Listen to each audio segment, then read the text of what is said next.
Spent a lot of time, maybe too much time, talking about Kyler Murray and now the fallout, and then he had the unscheduled press conference. I don't know if it was a press conference. The press was there, but they couldn't ask any questions.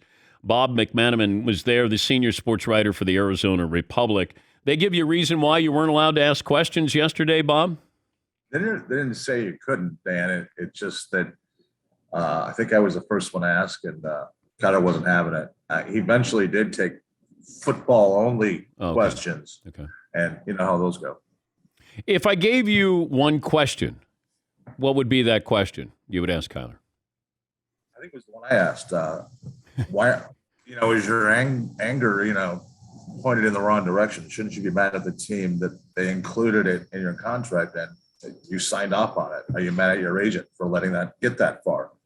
Are you mad at yourself? Where's your anger? I think your anger is a little misdirected. And I asked him, I said, all right, why aren't you mad at the team? I'm not going to talk about the contract. So eventually he said it was laughable and a joke. But I think the joke was on him. It's also now on the Cardinals, right? They removed the clause. I mean, they're the ones that look like the bigger buffoons in this whole silly story, in my opinion. Who benefited by leaking this? Like, what would be the game plan or end game? I don't think it was leaked, man. I mean, the way these contracts work, they go into the NFL portal, and guys in the NFL Network have pretty much first dibs. You can peruse through all those contracts. That's how the big details get leaked. But they're not leaked. They have access to those things. A lot of reporters also have access to it elsewhere. And it wasn't like a plan. It was reporters doing their job. Everybody wants to know what details are in there in terms of bonuses and guarantees, and that, wow, wait, look at this. And wait, there's a baseball clause. Good. Okay. What else? Can't ride dirt bikes or whatever it is, So I don't think it was leaked, but I know Kyler's pretty pissed. But I think he talked to us yesterday knowing it already had been removed, which is bizarre to me. Because the problem still exists, I'm guessing, Bob, that he needs to study more. This was something that was kind of I'm not going to say an unkept secret, but it was there, that his commitment to football, that, I didn't know to this detail, but as far as covering this team, how prominent was this possibility or this story or this, that Kyler's game plan of what he does each week? I don't think anyone on the team or who covers it or who knows him especially would question his work ethic, Dan. It's more study time on your own from what the team gives you on your Microsoft tablets. Are you actually watching everything that we're giving you to provide you with the best information we can to help yourself read defenses better, get a better handle on how Aaron Donald's going to come after you, what tells that there are that you can avoid getting killed by Aaron Donald and the like. And I think that was the problem specifically. It wasn't about his work ethic, which is Kyler was a little misguided in that too. I think he was saying that everyone and their brother is questioning his work ethic and how can I accomplish all these wonderful things, that being what they are. If I don't have a good, nobody's questioning your work ethic, fella. It's just that it's known that maybe you're not the best film studier in terms of hours of preparation that way. And it wouldn't have been in there if it wasn't an issue, and he wouldn't have signed off on it if he didn't agree that, okay, I can live with this for $230.5 million. I think you and I could too. Who's under more pressure this year, Kyler or Cliff Kingsbury? I think Kyler's agent.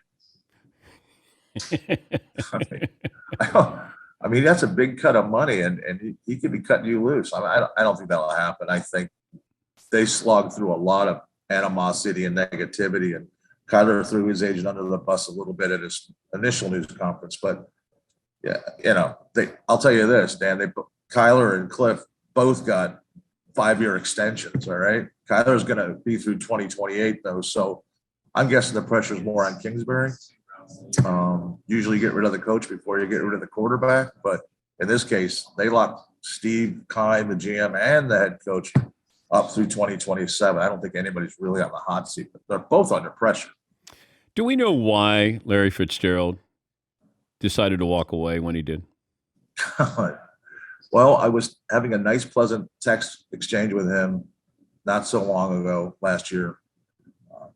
And he never said he was retired. He says, I'm not retired. I'm going to come back next year, meaning this year. And I think at that point he had enough, because he said, I just need my space. Please give me my space. So I backed up, and I haven't texted him yet, but I think he was involved and wrapped up in that minority ownership of the Suns, to be quite frankly, in their run. And then when it ended, I don't know.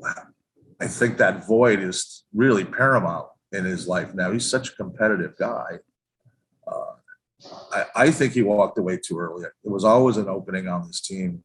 They could have used him last year when DeAndre Hopkins went down. I was praying that would happen, just to see him back on the field and what he can do for the fans in this stadium where I'm at right now. They go nuts every time he does anything. And they needed that energy they were missing when Hopkins was gone. I don't know why it didn't happen, but he's gone. He's not playing football again, but we'll see him with a gold jacket eventually. There's no doubt about that. Is he still, if he came back, he's under contract with Arizona? That's a good point.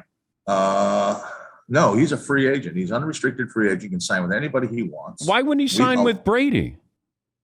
Right. Or when Bruce was still there, they got along tremendously. He loves Tom Brady. It's one of his best friends in the whole wide world. But, it was maybe they reached out to him before they signed Julio. I don't know. But Julio, Larry Fitzgerald, you can't go wrong with either one of those cats. Your job's easy, isn't it? You got stuff that's just right there in your lap, Bob. Never worked a day in my life. I'm stealing. What do you think happens? There's no clause in, because I don't have a contract. There's no clause. I'm not questioning your work ethic. What do you think happens today at Cardinals camp? Rodney Hudson's here. He's going to talk to the media. So we're going to ask him about why he had shown up for off-season workouts. I guess he was contemplating retirement. We'll see how true that is. Our columnist is coming out. Ken Summers doing another Kyler column. So the story's not going to go away, man. It's just, it's not. And when we go on the road and every press conference he has, somebody's going to have to say something. And if there's a visiting writer from out of town, or it's never going to end. Good. Well, have fun. I hope this goes away now. I do hope it goes away, because football it's time to get back to training camp. Thank you, Bob. We appreciate your time. Play nice today. You're welcome. All right. It's Bob McManaman, the senior sports writer for the Arizona Republic, covers the Arizona Cardinals and the NFL.